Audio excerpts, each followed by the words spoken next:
بسم اللہ الرحمن الرحیم۔ السلام علیکم ورحمۃ اللہ وبرکاتہ۔ آج کی آیت سورۃ البقرہ، آیت نمبر 202۔ اعوذ باللہ من الشیطان الرجیم۔ اولئک لهم نصیب مما کسبوا واللہ سریع الحساب۔ یہ وہ لوگ ہیں جنہیں اپنے اعمال کی کمائی کا حصہ ثواب کی صورت میں ملے گا، اور اللہ جلد حساب لینے والا ہے۔ آج کی دعا: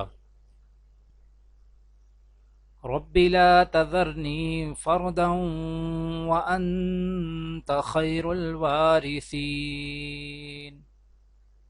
اے پروردگار، مجھے اکیلا نہ چھوڑ، اور بہترین وارث تو ہی ہے۔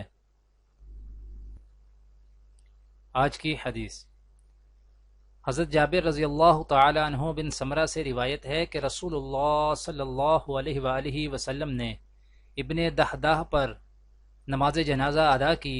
پھر آپ صلی اللہ علیہ وآلہ وسلم کے پاس ننگی پیٹھ والا گھوڑا لایا گیا۔ اس کو ایک آدمی نے پکڑا اور آپ صلی اللہ علیہ وآلہ وسلم اس پر سوار ہوئے۔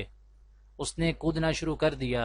ہم آپ صلی اللہ علیہ وآلہ وسلم کے پیچھے دوڑتے ہوئے آ رہے تھے۔ قوم میں سے ایک آدمی نے کہا کہ نبی کریم صلی اللہ علیہ وآلہ وسلم نے فرمایا، ابن دحداح کے لیے جنت میں کتنے خوشے لٹکنے والے ہیں۔